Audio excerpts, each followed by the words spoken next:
Great good morning officers.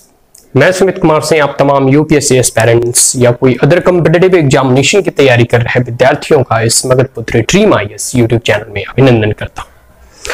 My dear friends, आज इस video में हम लोग देखेंगे हिस्ट्री से संबंधित है, इतिहास से संबंधित है। एक विद्यार्थी के द्वारा यह प्रश्न पूछे गए थे कि what are the difference between the formal imperialism और जो है इनफॉर्मल इंपेरियलिज्म। देखिए, इतिहास के पन्नों में या फिर इतिहास के हिस्टोरिकल इवेंट्स में कॉलोनियलिज्म और इंपेरियलिज्म ये एक ऐसे शब्द हैं या फिर ऐसे कह सकते हैं ना कि एक ऐसे इवेंट्स हैं जिसके इर्द गिर्द आधुनिक भारत का इतिहास घूमता है, रिवॉल्व करता है।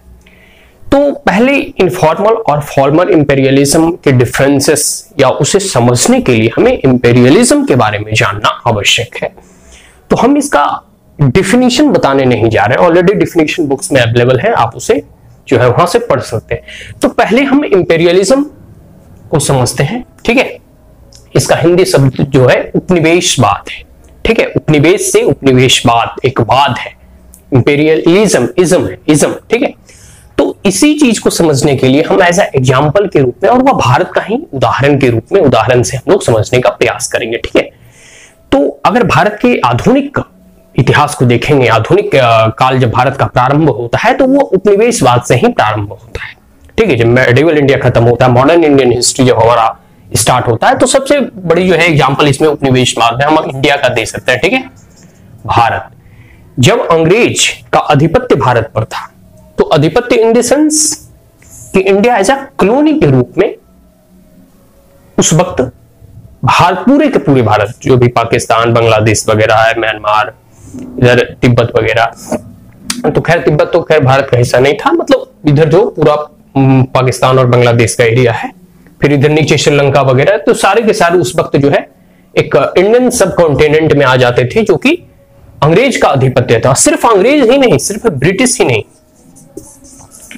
ब्रिटिश के साथ बहुत सारे यूरोपियन जो है आए भारत में एज ए ट्रेडर के रूप में। सभी को मालूम है, हम इसमें उतना व्याख्या करने नहीं जा रहे हैं। और धीरे धीरे वो अपने जो है फौज वगैरह लाना, मतलब ट्रेडिंग पोर्ट्स को सुरक्षा के नाम पे जो है फिर धीरे धीरे कॉन्फ्लिक्ट में पार्टिसिपेट करना, मतलब दो अगर भारत के लोग लड़ रहे थे, दो राजा लड़ रहे थे, तो उसमें वो इन्वॉल्व होकर एक तरफ किसी को हरा देते थे और दूसरी तरफ वो ऑलरेडी उसके अधीनस्थ में आ जाता था। तो भारत के ऊपर अंग्रेजों का जो है एक शासन व्यवस्था ही नहीं बल्कि राजनीतिक, आर्थिक, सांस्कृतिक जो है प्रभुत्व था, दबाव था। तो इसे एक फॉर्मल इंपेरियलिज्म के रूप में भी आप समझ सकते हैं। सिंपल सा उपनिवेशवाद को समझें तो जिस भी राष्ट्र किसी अन्य राष्ट्र के ऊपर पूरा का पूरा उसका सामाजिक, आर्थिक, सांस्कृतिक, राजनीतिक प्रभुत्व या फिर शासन की बागडोर अपने हाथों में रखता है, ठीक है।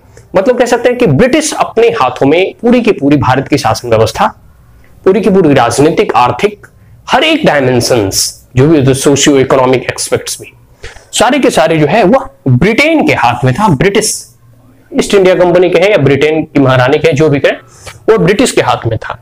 तो उपनिवेशवाद का, और उपनिवेश कहने का मतलब है एक कॉलोनी।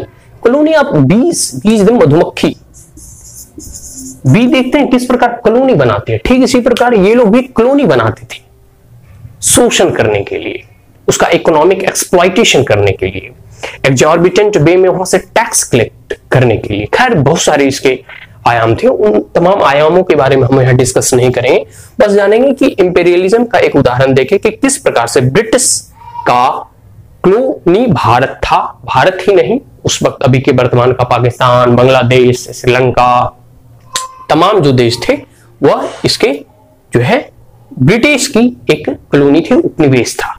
अब हम बात करते हैं फॉर्मल, ठीक है, फॉर्मल और इनफॉर्मल,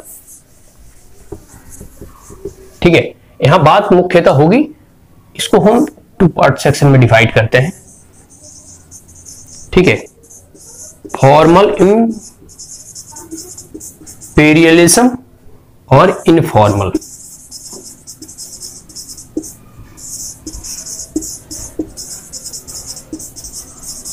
ठीक है, फॉर्मल और इनफॉर्मल इंपेरियलिज्म। देखिए, आपको एक चीज से समझना होगा कि मॉडर्न इंडियन हिस्ट्री से जब हम पढ़ेंगे तो उसमें फॉर्मल इंपेरियलिज्म आता है, इन द सेंस कि जब ब्रिटिश का भारत पे आधिपत्य था, ठीक है, तो वो एक फॉर्मल इंपेरियलिज्म आ जाएगा, ठीक है, इन द सेंस कि डायरेक्ट कॉलोनी था इंडिया जो है, ब्रिटेन का, ब्रिटिश का एक डायरेक्ट कॉलोनी था, मतलब ब्रिटिश के लोग डायरेक्ट शासन कर रहे थे। ब्रिटिश के पार्लियामेंट जो है भारत के लिए नियम कानून बनाती थी। ब्रिटिश के शासन व्यवस्था का पूरा जो है भारत के शासन व्यवस्था में समाहित था, मतलब ब्रिटिश जो रूल्स एंड रेगुलेशन बनाते थे वो भारत के लोगों पर इंप्लीमेंट होता था, ठीक है। फिर ब्रिटिश के संसद के द्वारा बनाया जाता था, ब्रिटेन के जो पार्लियामेंट थे उससे बिल पास होते थे, जैसे 1935 एक्ट हो गया, इंडियन जितने भी इंडिया रेगुलेटिंग एक्ट हो गया, या जो भी जितने भी रिफॉर्म्स हुए सब ब्रिटिश पार्लियामेंट से वगैरह से अप्रूव होते थे, वहां लेजिस्लेट किए जाते थे। तो ये एक डायरेक्ट जो है ना इंपेरियलिज्म आ गया, वो है फॉर्मल इंपेरियलिज्म, मतलब पूरी की पूरी उस देश की शासन व्यवस्था अपने हाथों में ले लेना, पूरी की पूरी उसकी संप्रभुता जो है ना, सोविनिटी जो है वो किसके हाथों में रहती थी? ब्रिटिश के हाथों में। इंडिया की संप्रभुता पूरी की पूरी ब्रिटिश के हाथों में रहती थी। इंडिया के लोग ना पूरे अपने राजनीतिक, आर्थिक, सांस्कृतिक, सामाजिक ना अपने बारे में कोई डिसीजन ले सकते थे, ना अपने टैक्स रिफॉर्म्स कर सकते थे, ना अपने लिए कोई नियम कानून बना सकते थे, ना अपने लिए कोई फॉरेन पॉलिसी डिसाइड कर सकते थे। तो ये सब की सारी चीज इंडिया का कौन डिसाइड करता था? वो ब्रिटिश डिसाइड करता था। तो एक प्रकार से ये फॉर्मल कॉलोनी हो गया कौन? इंडिया, ब्रिटेन का और ब्रिटिश का। तो ये हो गया फॉर्मल इंपेरियलिज्म, मतलब डायरेक्ट आपके ऊपर हम शासन करते हैं। इसमें अप्रत्यक्ष रूप से शासन नहीं होता, मतलब वो प्रत्यक्ष आपके ऊपर जो है एक कॉलोनी बनाकर आपके हम अपने अधीन बनाकर जो है पूरी की पूरी जो है अपनी शासन व्यवस्था जो है आप पर थोप देते हैं, ठीक है।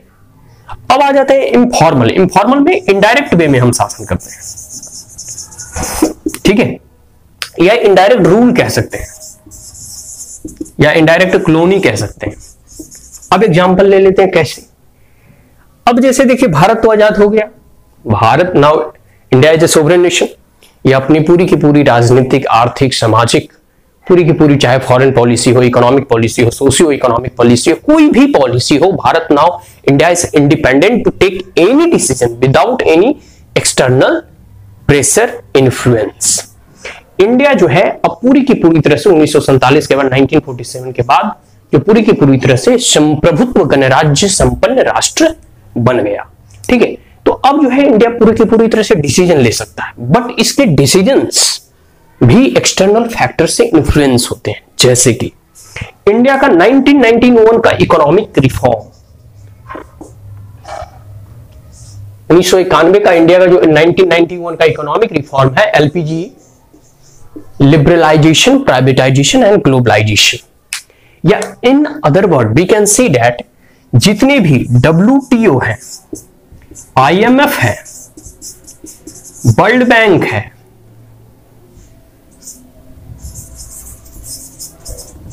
या फिर कोई भी फॉरेन एंटिटी जो आपको लोन प्रोवाइड कराती है, ठीक है, तो उसी प्रकार जो है एलपीजी की जो अवधारणा थी, लिबरलाइजेशन, प्राइवेटाइजेशन और ग्लोबलाइजेशन, इंडिया जो है 1991 में किस प्रकार से जो है अपने रुपीज को इन वर्ल्ड इंस्टीट्यूशन संस्थाओं के कहने पर, मतलब कि हम आपको लोन तभी प्रोवाइड कराएंगे, उस वक्त का जो बैलेंस ऑफ पेमेंट था वो बहुत ही खराब स्थिति में था, इंडिया का ग्रोथ रेट और इकोनॉमिक परफॉर्मेंस उतनी अच्छी नहीं थी, उसे सुधारने के लिए, बैलेंस ऑफ पेमेंट को सुधारने के लिए, एक्सचेंज जो भी चीज था उस वक्त, उस परिस्थिति में जितने भी फॉरेन और वर्ल्ड इकोनॉमिक इंस्टीट्यूशंस थे, उन्होंने इंडिया को फोर्स किया कि आप अपने रुपये का डिप्रिसिएशन करें और सब्सिडी वगैरह कम करें, और जो भी पॉलिसीज और इकोनॉमिक मेजर्स आप अपने कह सकते हैं ना कंट्री में ले रहे हैं, उनमें इन 3 बातों का ध्यान रखें, लिबरलाइजेशन, प्राइवेटाइजेशन और ग्लोबलाइजेशन।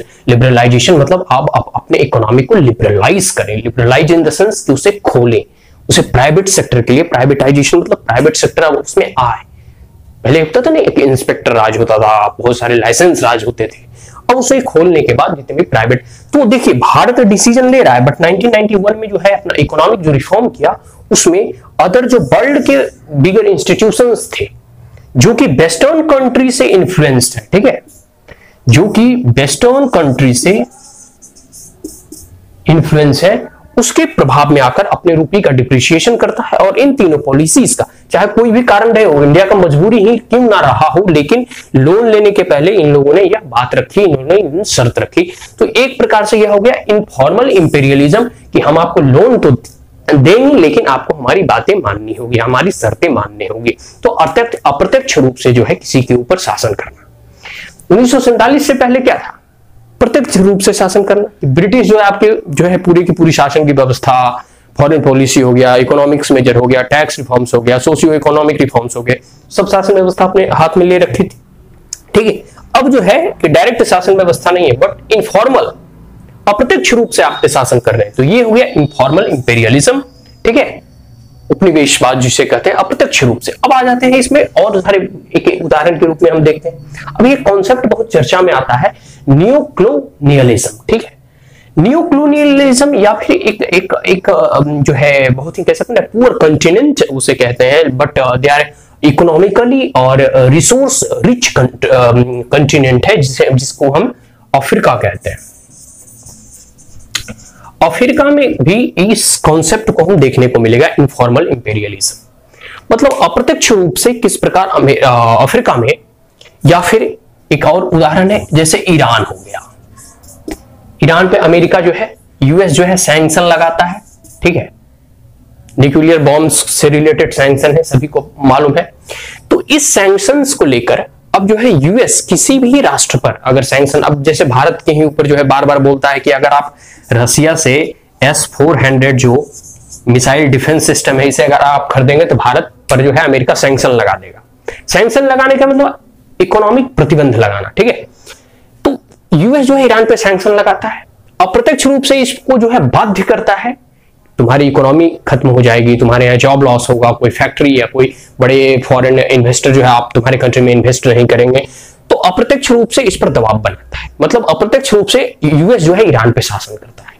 यूएस का देखोगे बहुत सारे कंट्री में जो है मिलिट्री बेसेस वगैरह है। तो ये जो हो गया ना इनफॉर्मल इंपीरियलिज्म, मतलब हम प्रत्यक्ष रूप से आपके शासन व्यवस्था तुम ही चलाओ, लेकिन हम अप्रत्यक्ष रूप से तुम्हारे ऊपर जो है कंट्रोल करने का प्रयास करेंगे। वही है इनफॉर्मल इंपीरियलिज्म, ठीक है, जिसकी बात हम लोगों ने यहां पर किया। तो हम लोग जो है मोटा मोटी तौर पे जो है बुक्स के लैंग्वेज में नहीं, मैंने एज ए एग्जांपल के तौर पे यहां समझाने का प्रयास किया। आशा करता हूं कि वीडियो आपको समझ में आ गया होगा। अगर इसमें कोई डाउट्स हो, कोई सुझाव हो, कोई कमेंट हो तो आप कमेंट बॉक्स में पूछ सकते हैं। आज के लिए इतना ही। Thank you once again, have a great day.